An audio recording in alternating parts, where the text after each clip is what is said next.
পাবেন না। হ্যাঁ, আমরা তো 5 মিনিট নাম করলাম, তাতেই আমাদের এই কষ্ট, হায় হুতাশ। আর মনু আর শতরূপা 36,000 বছর ধরে ভগবানের নাম করেছিল। কত বছর ধরে? 36,000 বছর। চিন্তা করেন। অনেক যারা ওই জ্ঞানী গুণী আছেন তারা আবার বলবে কি আমাদের এ ধর্ম কাল্পনিক, 36,000 বছর কেউ বাঁচে। আরে বেটা, তুমি কি জানো সনাতন ধর্মের কি মাহাত্ম্য?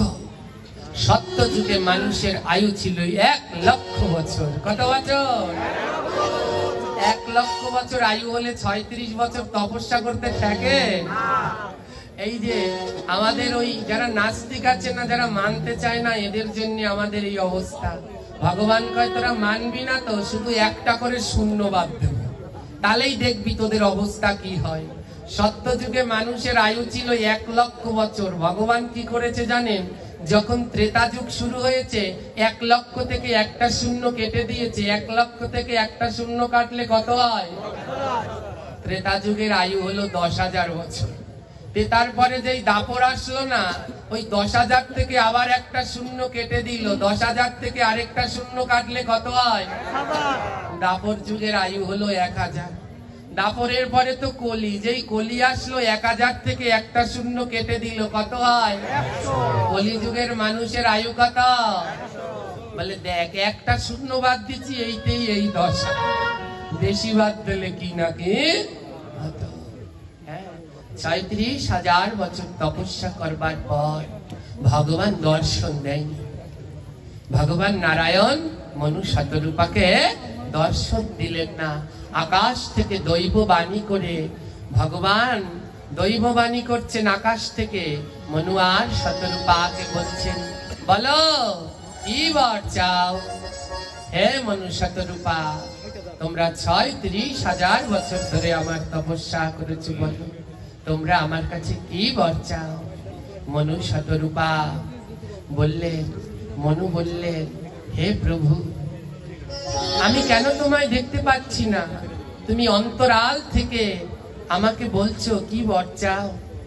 আগে তো এটা বলো, যার কণ্ঠস্বর দেখতে, যার কণ্ঠস্বর এত সুন্দর, তাকে দর্শন করতে না জানি কত সুন্দর।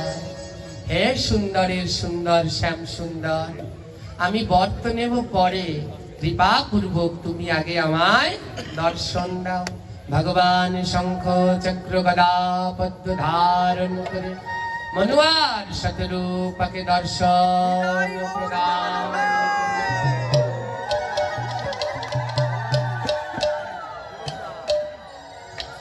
ভগবান দর্শন দিলেন। মনু শতরূপা শ্রী নারায়ণের দর্শন করলেন। আহা, আমার প্রভু কত সুন্দর। ভগবান জিজ্ঞেস করলেন, বলো মনু শতরূপা, তোমরা আমার কাছে কি বর চাও? মনু বলল, প্রভু, অনেক দিন তো সংসার করলাম, কিন্তু এই সংসারে কোনো শান্তি পাই না।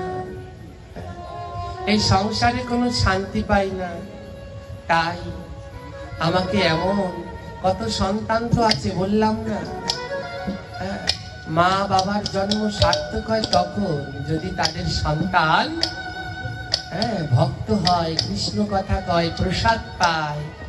তাই মনু আর শতরূপা বললেন, হে প্রভু, যাকে দেখতে এত সুন্দর, যার কণ্ঠেশ্বর এত সুন্দর, তাই তুমি যদি আমায় বর দিতে চাও তবে আমায় এই বর দাও, তুমি আমাদের এই মনু আর শতরূপা আমাদের দুজনের সন্তান হয়ে জন্মগ্রহণ করবে। বলে যদি বর দিতে চাও তাহলে আমাদের সন্তান হয়ে জন্মগ্রহণ করো প্রভু, এই আমাদের মনের বাসনা। ভগবান বলল, বেশ, আমি ভক্তের ইচ্ছা পূর্ণকারী। তবে শোনো মনু শতরূপা, তোমরা আমায় সন্তান রূপে পেতে চাও, তবে এই জন্মে নয়, এই যুগে নয়, আসছে ত্রেতা যুগে। এখন তো সত্য যুগ, আসছে ত্রেতা যুগে। মনু, তুমি হবে দশরথ রাজা, আর শতরূপা তুমি হবে মাতা কৌশল্যা। আর এই দশরথ এবং কৌশল্যার ঘরে আমি শ্রীরামচন্দ্র হয়ে জন্মগ্রহণ।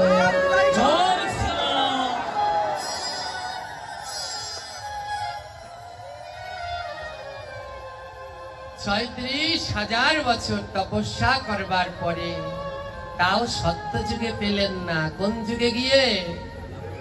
ত্রেতা যুগে গিয়ে পেলেন প্রভু শ্রীরামচন্দ্রকে পুত্র রূপে।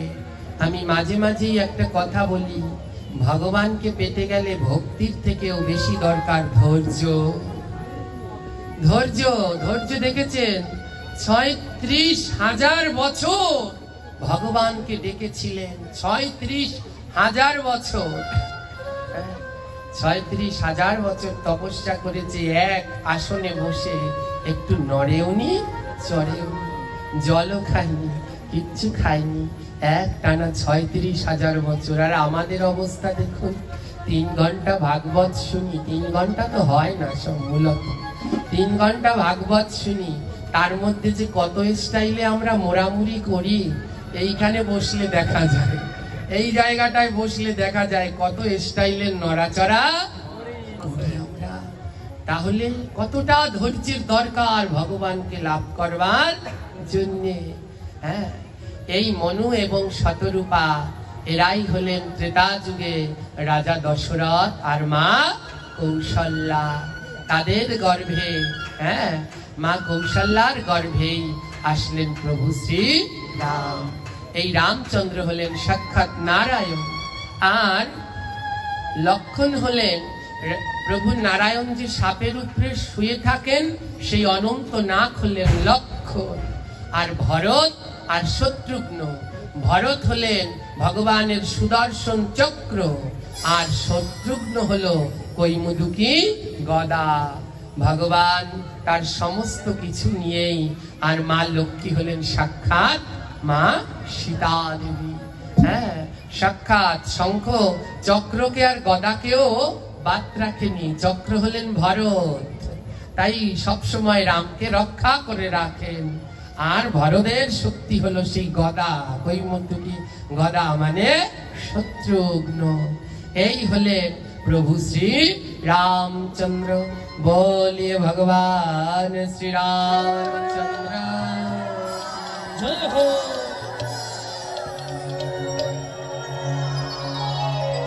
এইদিকে দশরথ রাজার কোনো সন্তান হচ্ছিল না। তাই গুরু বৈশিষ্ট্যের কাছ থেকে বিধান নিলেন যজ্ঞ করবার জন্য। পুত্র সন্তান কামনার জন্য ত্রেতা যুগে পুত্র সন্তান কামনার জন্য দশরথ করলেন এক যজ্ঞ। আর সেই যজ্ঞ থেকে এক বাটি পরমান্ন উঠে আসে। কি উঠে আসে? পরমান্ন। বলে এই পরমান্ন নিয়ে রানী কৌশল্যাকে দিয়ে দাও। তাহলে এই পরমান্ন নিয়ে রানী কৌশল্যাকে দিয়ে দাও, তাহলে রানী কৌশল্যার গর্ভে এক পরম মহাত্মা আবির্ভূত হবে। রানী কৌশল্যাকে দিলেন। রানী কয়জন? দশরথের 3 জন। আর দশরথ নিয়ে পরমান্ন দিলেন কাকে? আর 2 জনকে দিল না। তখন কইকেই কাঁদছে যে আমাকে তো স্বামী পরমান্ন দিল না, তার মানে আমার কি সন্তান হবে না? কৌশল্যার তো অনেক দয়া, বলে আমাকে দিয়েছে তাতে কি, আমরা 3 জনে ভাগ করে খাবো। তাই কৌশল্যা কি করলেন? ওই পরমান্নকে 3 ভাগ করলেন। 1 ভাগ দিলেন কইকেয়ীকে, আরেক ভাগ দিলেন সুমিত্রাকে। হ্যাঁ, দেখুন সন্তান হওয়ার কথা ছিল কটা? একটা। পরমান্ন ছিল 1 বাটি, খাবে রানী কৌশল্যা, তাই সন্তানও হবে একটা। কিন্তু রানী কৌশল্যার এত দয়া, সে তাকে 3 ভাগ করলেন। 1 ভাগ কইকেয়ীকে দিলেন, আরেক ভাগ দিলেন সুমিত্রাকে। তাই ওই 1 ভাগ রানী কৌশল্যা গ্রহণ করেছে, তাই তার গর্ভে এসেছেন প্রভু শ্রী। আর কইকেয়ী যখন ওই গ্রহণ করেছে, অর্ধেক খেয়েছে। কইকেয়ী অর্ধেক খেয়েছে। এর মধ্যে ওই যে মন্থরা চলে এসেছে। আরে কইকেয়ী, তুমি বড্ড ভুল করছো। বলে কি ভুল? বলে তুমি শোনোনি, তোমার বড় ওই সতী, সে যখন তো ওই পরমান্ন দিল, ওর 1 ভাগ দিল সুমিত্রাকে। তখন সুমিত্রাকে যখন পরমান্ন দিল, সুমিত্রা মা কৌশল্যাকে বলেছে, হে দিদি, আপনি আমাকে পরমান্ন দিলেন। প্রত্যেক নারী জীবনের দুঃখ তখনই যদি কোনো নারী বন্ধা হয়, তার যদি সন্তান না থাকে, তার মতো দুঃখী আর ভাবে হয় না। তাই সুমিত্রা বলছে আপনি আমাকে এমন সুখ দিলেন, সন্তান হওয়ার সুখ। সুমিত্রা বলে আমার যদি সন্তান হয় তবে আমার সেই সন্তান আপনার সন্তানের দাস বানাবো। আমাকে পরমান্ন দিলেন, এর বিনিময়ে আমার যদি সন্তান হয় তবে আমার সন্তান আপনার দাস বানাবো। মন্থরা এসে কৈকেয়ীকে পরামর্শ দিচ্ছে, কৈকেয়ী তুমিও গিয়ে তোমার ভাগ থেকে ওকে পরমান্ন দাও। যদি ওর আরেকটা সন্তান হয় তাহলে সেই সন্তান তোমার সন্তানের দাস হবে। কৈকেয়ী কি করলেন? তাকে যে পরমান্ন দিল তার এক ভাগ নিয়ে দিল আবার সুমিত্রাকে। নাও সুমিত্রা, আমার এই ভাগের পরমান্নে তোমার যদি সন্তান হয় তাহলে তোমার সন্তান কিন্তু আমার সন্তানের দাস হবে। সুমিত্রা বলে বেশ তাই হোক। তাই দেখুন কৈকেয়ী পেল কয় ভাগ? এক ভাগ। আর কৌশল্যা পেল এক ভাগ।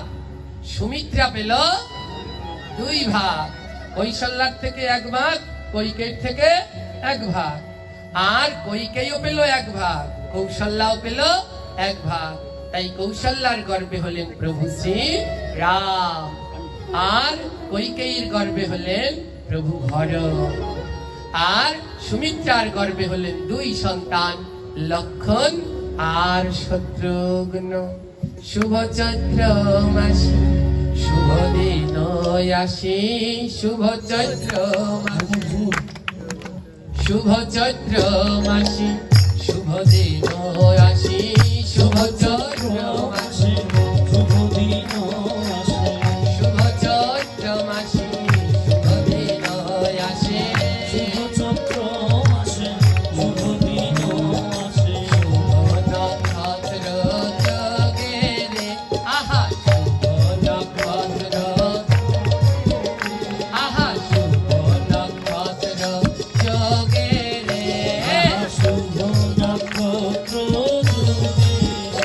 আহা শুভ নক্ষত্র যোগে রে, আহা শুভ নক্ষত্র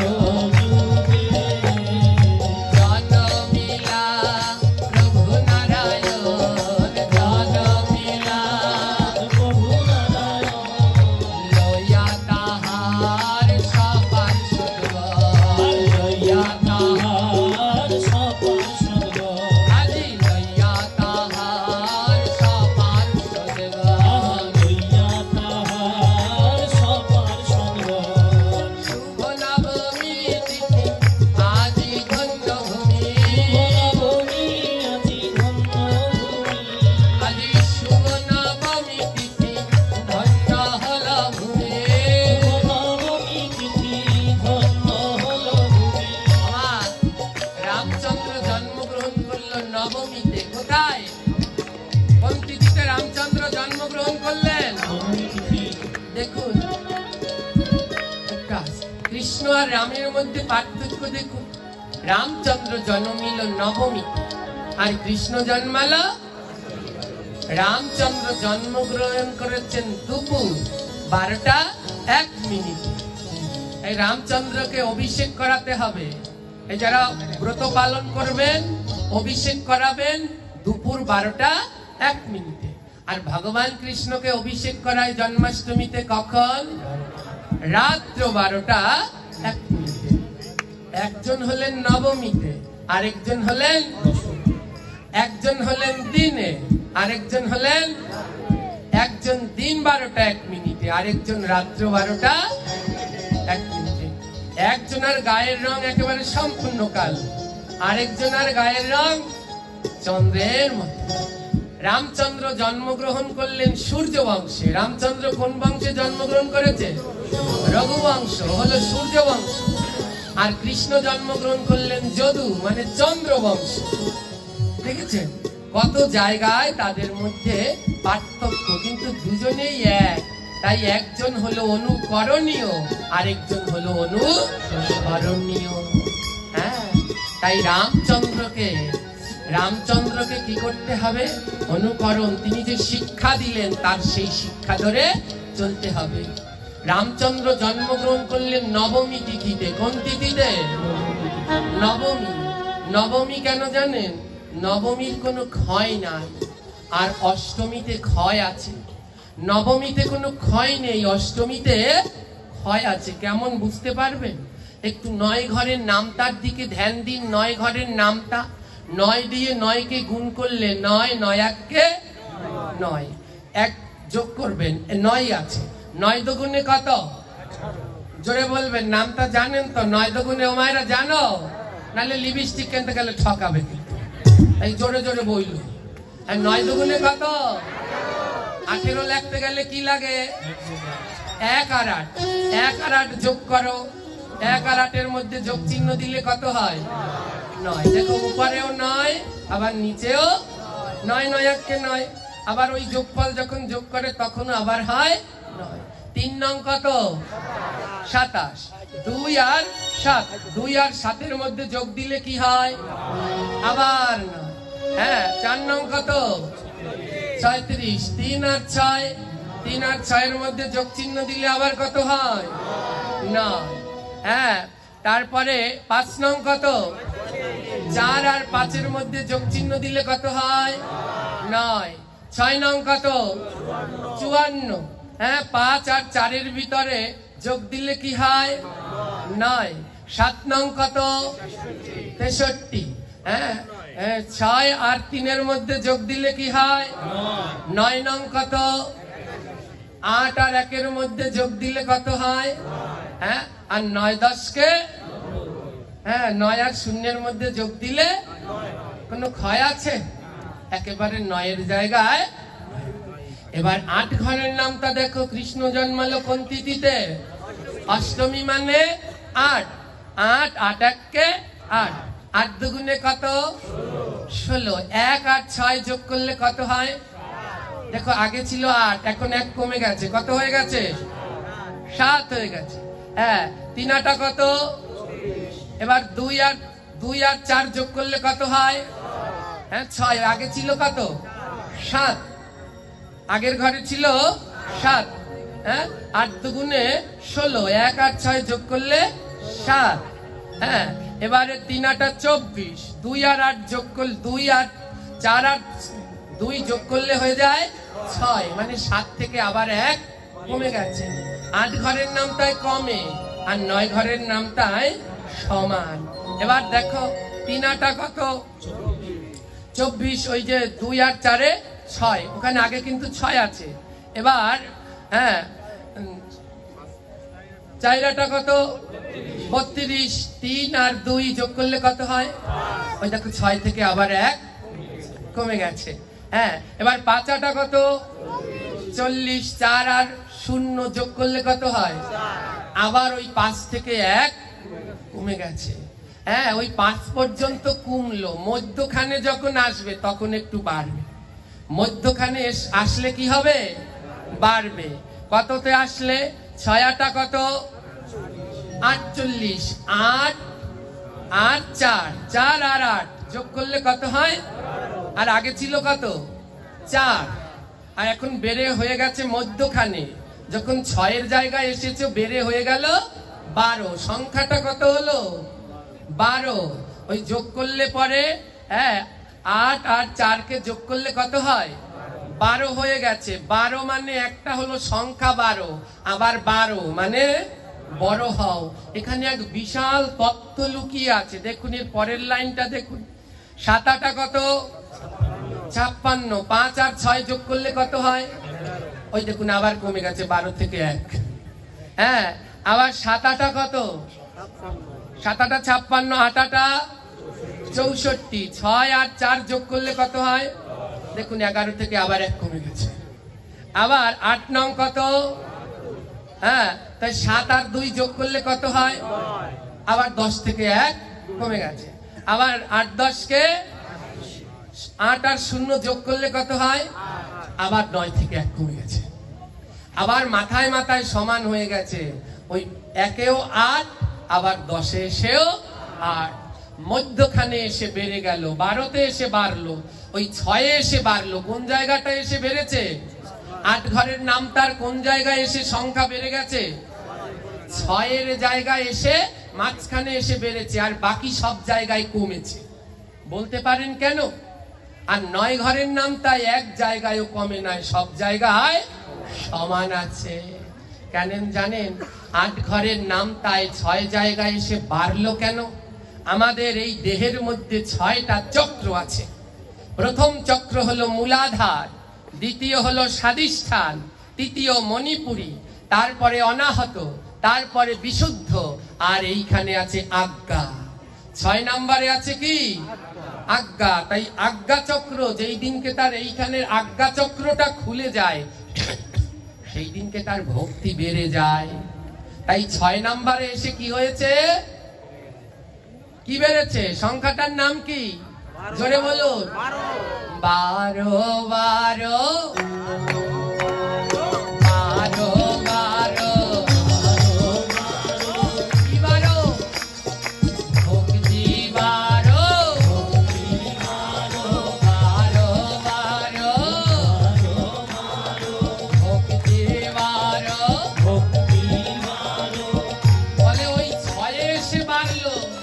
মানে তোমার এই 6টা চক্রকে এক এক করে ভজন করে করে জাগাতে হবে। যেই দিন এই আজ্ঞা চক্রটা খুলে যাবে, সেই দিন ভক্তি তোমার বাড়তে থাকবে।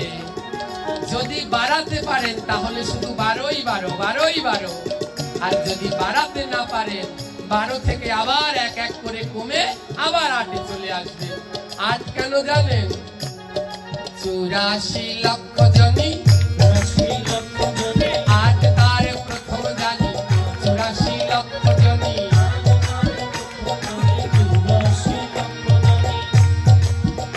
আমাদের 84 লক্ষ জনি ভ্রমণ। বলে এই জন্মে যদি এই আজ্ঞা চক্রকে জাগাতে না পারো, তাহলে আবার 84 জন্ম ভ্রমণ করতে হবে। আর 9 ঘরের নাম তাই সব জায়গায় কি আছে? 9 9 9 9 9 9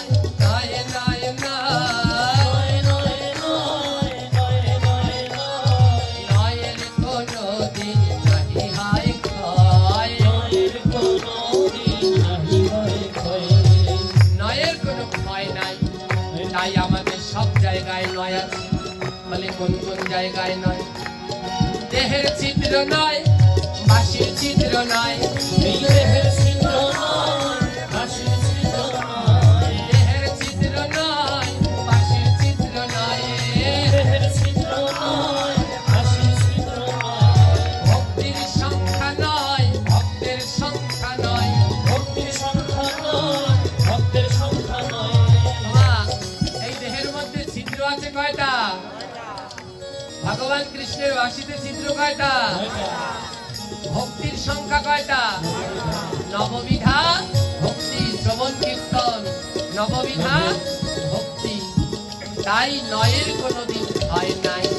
তাই মহাজনগণ বললেন হরি ছাড়া নয়, কৃষ্ণ ছাড়া নয়, হরি ছাড়া নয়, কৃষ্ণ ছাড়া নয়, আমার রাধা ছাড়া নয়, কৃষ্ণ ছাড়া নয়, রাধা ছাড়া নয়, কৃষ্ণ ছাড়া নয়। রাধা কৃষ্ণ ছাড়িলে সব হবে ক্ষয়, রাধা কৃষ্ণ ছাড়িলে সব হবে ক্ষয়।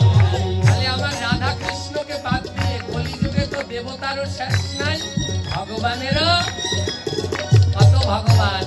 মানে রাধা কৃষ্ণকে বাদ দিয়ে কেউ যদি অন্যকে ভগবান বলে পাওয়ার চেষ্টা করো, তার একেবারে সব ক্ষয় হয়ে যাবে। তাই আজ যেই তিথির কোনো ক্ষয় নাই, তার নাম হলো নবমী। সেই নবমী তিথিতে প্রভু শ্রী রামচন্দ্র আবির্ভূত হলেন। আজি অযোধ্যা জুড়ে আনন্দের বলাই, অযোধ্যা জুড়ে আনন্দের বলাই, আনন্দের আজ কোনো নাই সীমা নাই, আনন্দের আজ কোনো নাই সীমা নাই। অযোধ্যা জুড়ে আজ আনন্দ লেগেছে। তাই যখনই শ্রী রামচন্দ্র জন্মগ্রহণ করেছে, কি হয়েছে জানেন? অযোধ্যার নর নারী উলুধ্বনি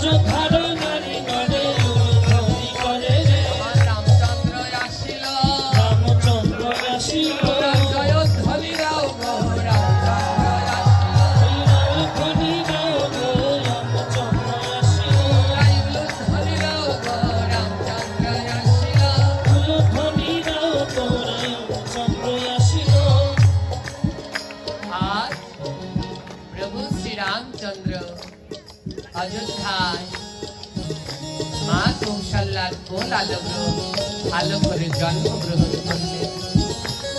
আর মা কৈকেয়ীর কোল আলো করে জন্মগ্রহণ করলেন ভরত। আর মা সুমিত্রার কোল আলো করে জন্মগ্রহণ করলেন দুইজন, ভরত আর শত্রুঘ্ন। বুঝতে পারলেন ভরত আর শত্রুঘ্ন কেন হলো? একজন মা কৌশল্যার থেকে পেল, আরেকজন মা কৈকেয়ীর কাছ থেকে। এইদিকে চার ভাই জন্মগ্রহণ করে কিছুতেই কান্না থামছে। চার ভাই জন্মগ্রহণ করে কিছুতেই কান্না থামছে না। কুলগুরু বৈশিষ্ট্যকে ডাকা হলো। এরা এমন করে কাঁদছে কেন?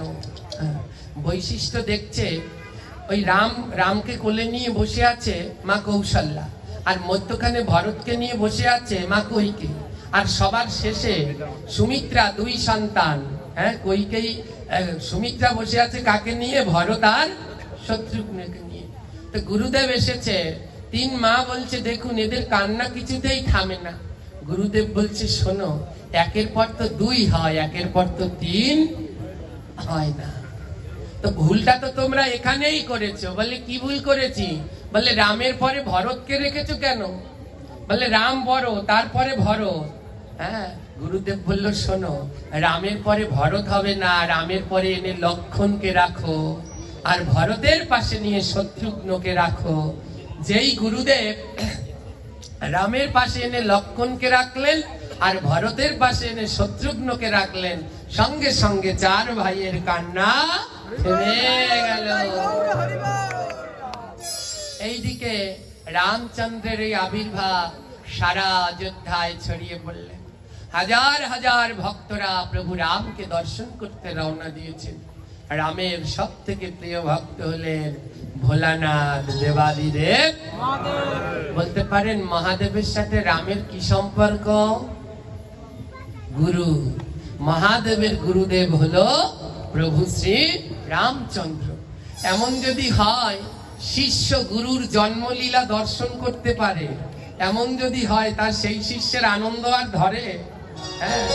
ভোলানাথ হলো এমন শিষ্য যে প্রভু শ্রী তার গুরুদেবের জন্মলীলা দর্শন করবে। ভগবানের তার জন্ম হয় না, লীলা করছে ভক্তদের আনন্দ দেওয়ার জন্য। তাই ভোলানাথের আজ আনন্দ ধরে না, তার গুরু শ্রী রামচন্দ্র জন্মলীলা করছেন। তাই আজ ভোলানাথ সেই রামচন্দ্র জন্মগ্রহণ করেছে, হাজারো ভক্ত রামকে দর্শন করতে লাইন দিয়ে দাঁড়িয়েছে। কঠোর নিয়ম, অযোধ্যায় কঠোর নিয়ম, কোনো লাইন ভাঙা যাবে না। সব লাইন দিয়ে দাঁড়াতে হবে। যদি প্রভুকে দর্শন করতে চাও সবাই এক লাইন, ওই যে শেষে এসে আগে আসবা তা হবে, সব এক লাইনে দাঁড়াতে হবে, কঠোর। কিন্তু কি কপাল জানে, ভোলানাথ এসেছে সবার শেষে। কিন্তু ভোলানাথের ধৈর্য আর ধরে না। ভোলানাথের মনে হয় আমি এখনই গিয়ে প্রভু রামকে দর্শন করি, আমার আর ধৈর্য ধরছে না। তাই ভোলানাথের আগে দাঁড়িয়েছে কে? বিশাল লাইন। মনে মনে চিন্তা করুন মাগো, এই দিব্য লীলাগুলো মনে মনে চিন্তা করুন, দেখবেন সব দর্শন করা যাচ্ছে।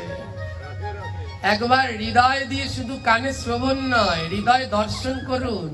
একবার চোখটা বন্ধ করুন তো, চলে যান অযোধ্যায়, সেখানে তাকিয়ে দেখুন আজ লাইন লেগেছে, আর লাইনের শেষে দাঁড়িয়েছে ভোলানাথ। আর ভোলানাথের আগে যিনি দাঁড়িয়েছেন তিনি হলেন মহাজ্ঞানী, নাম হলো তার কাকভূষণ্ডী। যিনি গরুরকে রাম কথা শুনিয়েছিলেন, কাক, এই কাকভূষণ্ডী হলেন মহাজ্ঞানী। ইনি দাঁড়িয়েছেন কার আগে? ইনি দাঁড়িয়েছেন কার আগে? ভোলানাথের আগে। কাকভূষণ্ডী কার আগে দাঁড়িয়েছে? ভোলানাথের আগে দাঁড়িয়েছে। কাকভূষণ্ডী, কাক তো চেনেন, প্রাণীদের ভিতরে সব থেকে জ্ঞানী বলা হয় কাকে? কাক। আমাদের সনাতন ধর্মে কাককে কোনো কিছু না দিলে কোনো কিছু পূর্ণ হয় না। সমস্ত কিছু করলে আগে কাককে নিমন্ত্রণ করতে হয়। তো কাকভূষণ্ডী সবার আগে গিয়ে দাঁড়িয়েছে, ভোলানাথের আগে গিয়ে দাঁড়িয়েছেন কাকভূষণ্ডী। এবার কি হয়েছে জানেন তো, ভোলানাথের মন চাচ্ছে প্রভুকে আগে দর্শন করতে যাবে, কিন্তু কঠিন নিয়ম, কিছুতেই যাওয়া যাবে না। কাকভূষণটি ভোলানাথকে বলছে, ভোলানাথকে দেখে তো চিনতে পেরেছে, কাকভূষণটি তো মহা জ্ঞানী। ভোলানাথ এসেছে এক ব্রাহ্মণ সেজে। কাকভূষণটি বলছে, শুনুন ব্রাহ্মণ, আমি বুঝতে পেরে গেছি আপনি কোনো সাধারণ ব্রাহ্মণ নন, আপনি হলেন সাক্ষাৎ ভোলানাথ। ভোলানাথ, আপনি ব্রাহ্মণ সেজে শ্রীরামকে দর্শন করতে এসেছেন। কাকভূষণটি চিনে ফেললো ভোলানাথকে। ভোলানাথ বলে, ও কাকভূষণটি, তুমি যখন চিনেছো তাহলে আমার মনের কথাও তো জানো।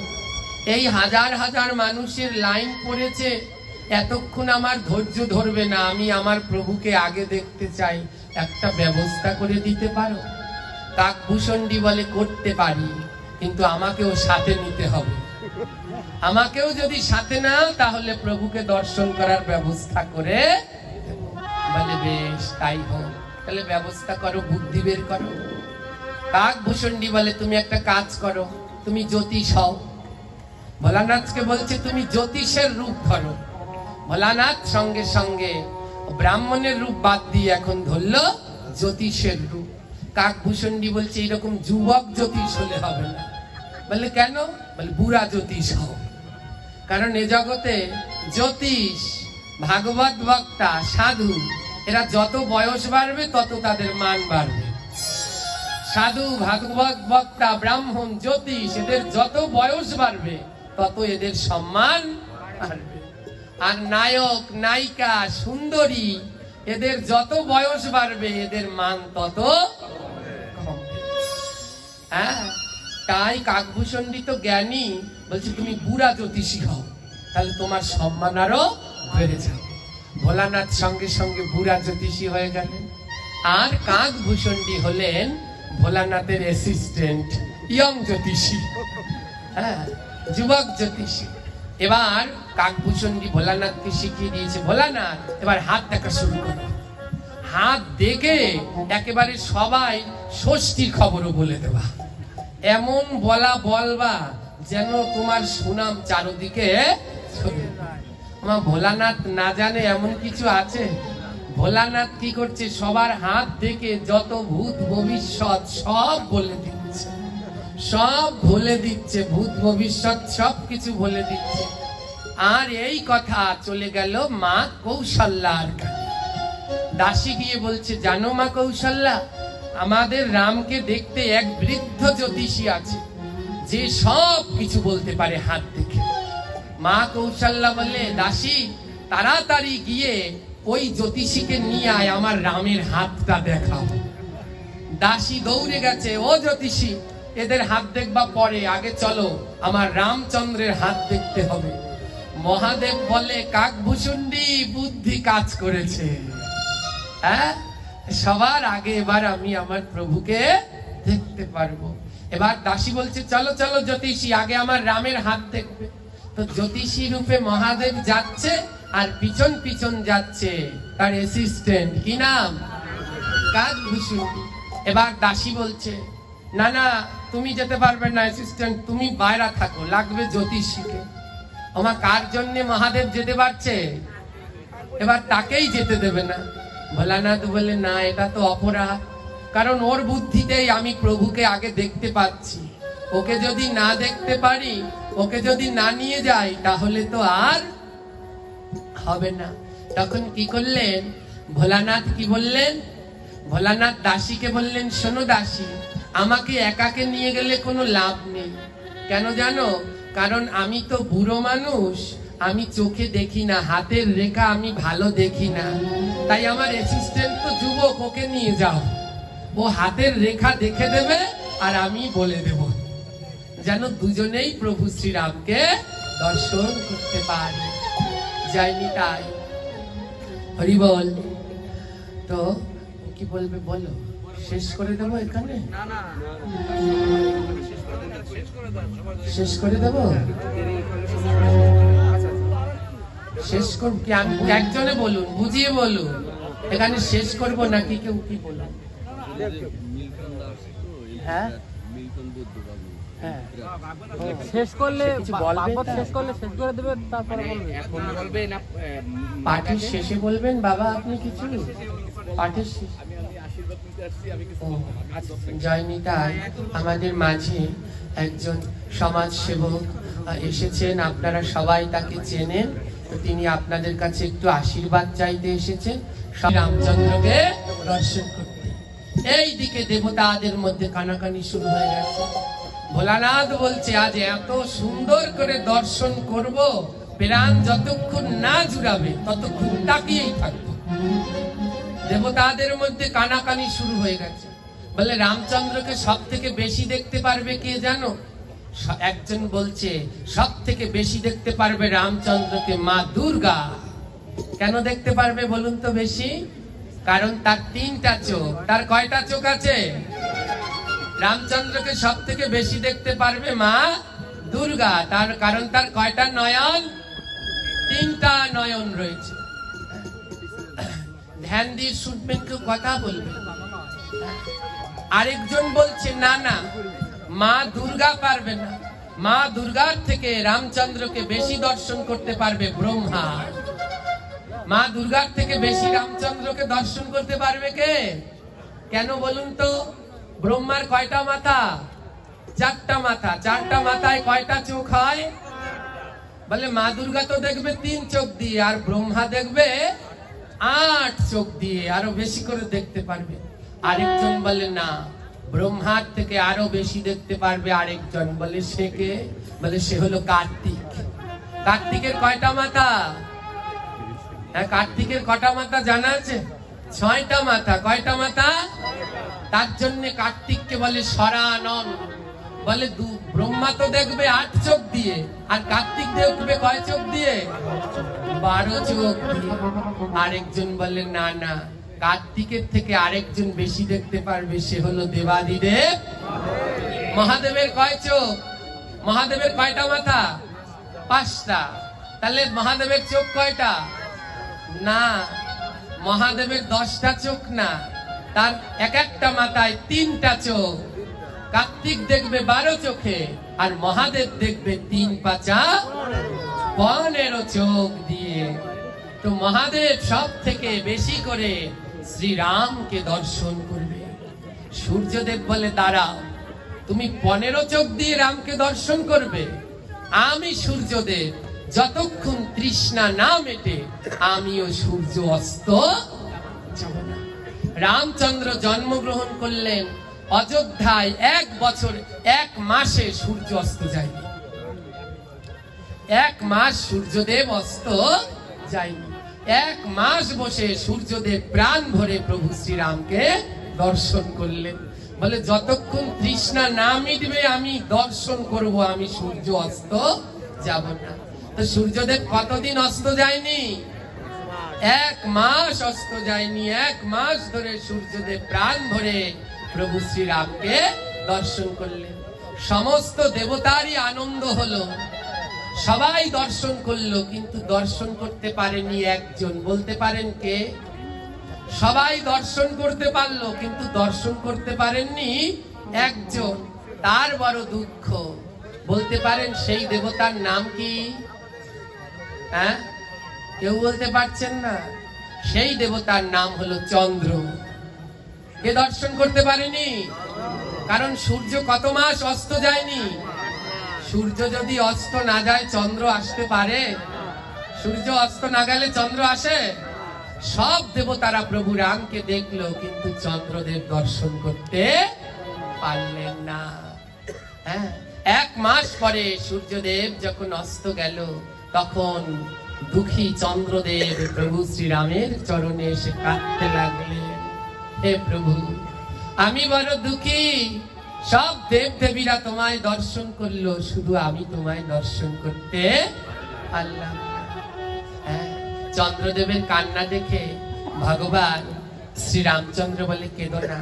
ও চন্দ্র, সূর্য তো তোমায় দর্শন করতে দেয়নি 1 মাস বসে, তাই আমি কথা দিচ্ছি, এই রামলীলার পরে আমি যখন কৃষ্ণ লীলা করব, যখন আমি কৃষ্ণ রূপে অবতীর্ণ হব, দুপুর বেলায় অবতীর্ণ হয়েছি বলে সূর্য আর অস্ত যায়নি, যখন আমি কৃষ্ণ রূপে অবতীর্ণ হব তখন আর দিনে হব না, তখন হব রাত্রে।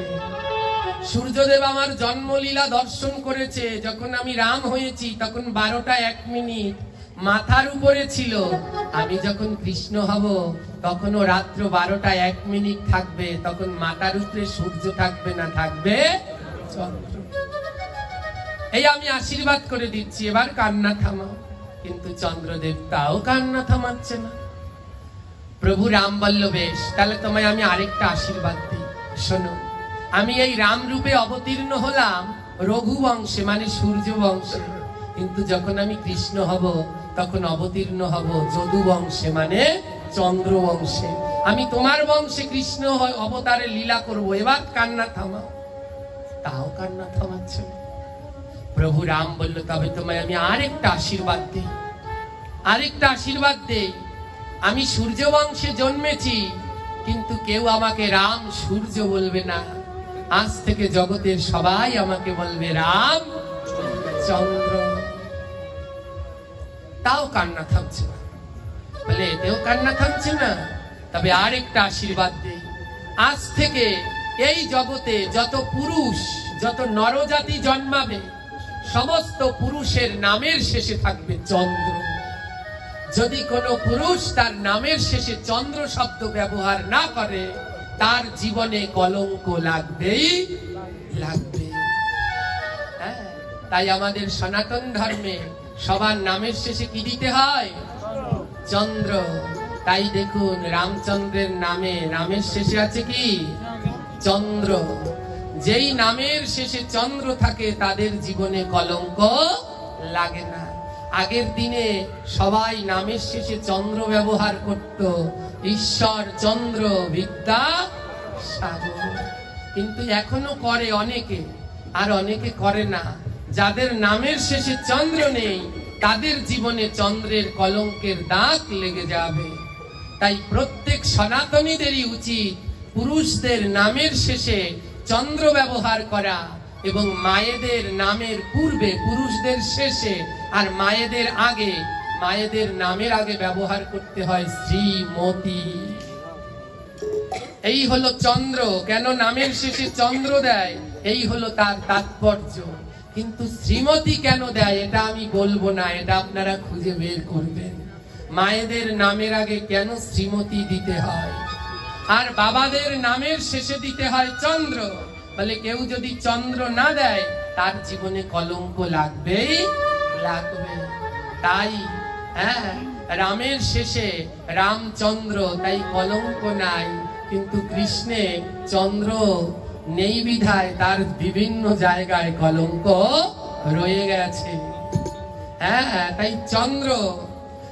কিন্তু তাও এই আশীর্বাদ করলেন ভগবান যে আজ থেকে শুধু আমার নামের শেষে নয়, জগতে সব পুরুষের নামের শেষেই ব্যবহৃত হবে চন্দ্র। দেখেন না, যারা জানে চারুচন্দ্র ব্রহ্মচারী, চন্দ্র, এই চন্দ্র শব্দ। কিন্তু তাও চন্দ্রদেবের কান্না থামছে না। তখন প্রভু শ্রীরাম বলে, আমি তোমায় এতগুলো বর দিলাম, তাও খাচ্ছ? তাহলে তুমি আমার কাছে একটা বর চাও। তুমি আমার কাছে যে বর চাইবে, আজ তোমাকে আমি সেই বর দিয়ে দেব। চন্দ্রদেব বলে, বলো প্রভু, আমি যা চাইবো তুমি তাই দেবে তো?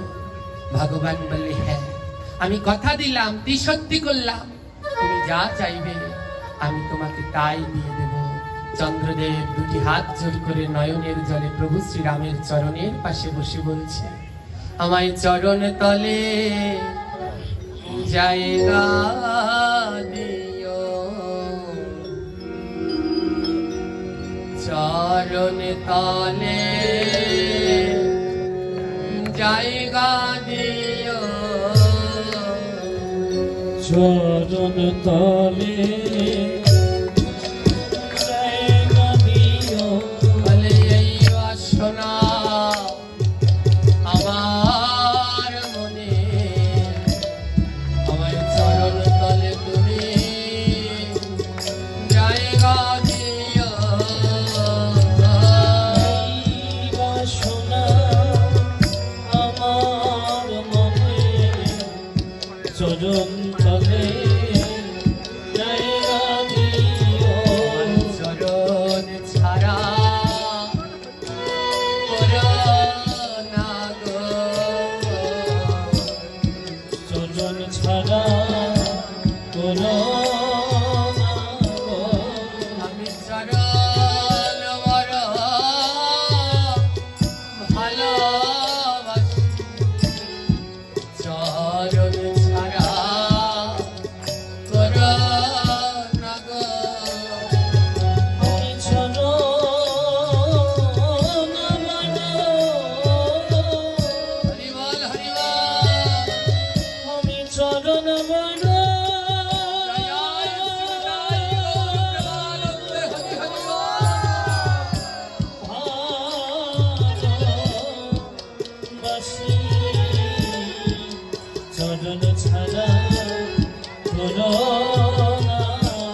জায়গা দিও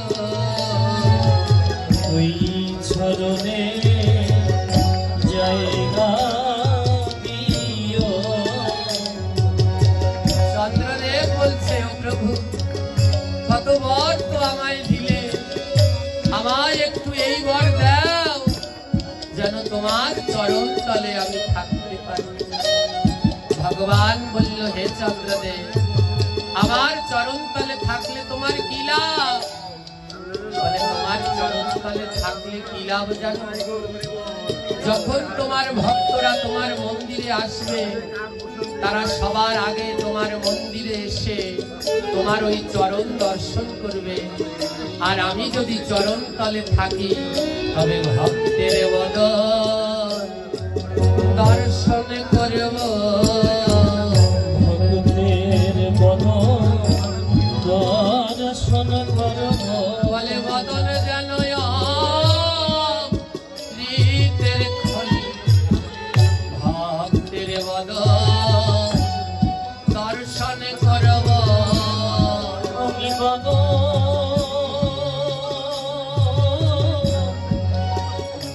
বদনে যেন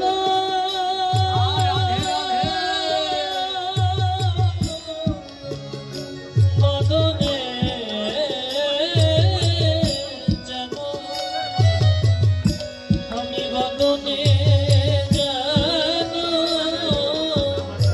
দর্শন করি। আমি ভক্ত বদন দর্শন করব। চন্দ্রদেব বলছেন, প্রভু, তোমার চরণে যদি আমার জায়গা হয়, আমি ওই চরণে থেকে ভক্তের বদন দর্শন করব। কারণ আমার কৃষ্ণ ভক্তের বদন মনে হয় অমৃতের খনি। যতই দেখি ততই প্রাণ ভরে দর্শন। আর যারা তোমার ভক্ত, তারা তোমায় দর্শন করতে এসে কি করবে জানো? তারা তোমার ওই চরণটা নিয়ে বুকের মাঝে জড়িয়ে ধরবে। দেখবেন যারা ভক্ত, তারা চরণটা নিয়ে বুকের মাঝে জড়িয়ে ধরে। চন্দ্রদেব বলে, আমি যদি তোমার চরণ তলে থাকতে পারি, যখন ওই ভক্ত তোমার চরণটা বুকের মাঝে ধরবে, তখন আমি চন্দ্রদেব কি করব জানো? আমি ভক্তের অঙ্গ পরশ করব। ভক্তই অঙ্গ পরশ করব। আমি ভক্তের অঙ্গ পরশ করব। ভক্তই অঙ্গ পরশ বলে, বুকের মাঝে প্রায় ধরব। ভক্তের অঙ্গ পরশ করব। আমি বুকে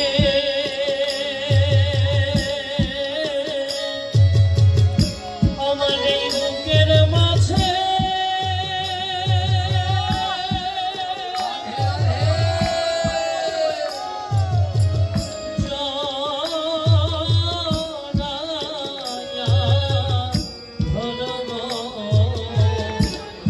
আমি ভক্ত অঙ্গ পরশ করব।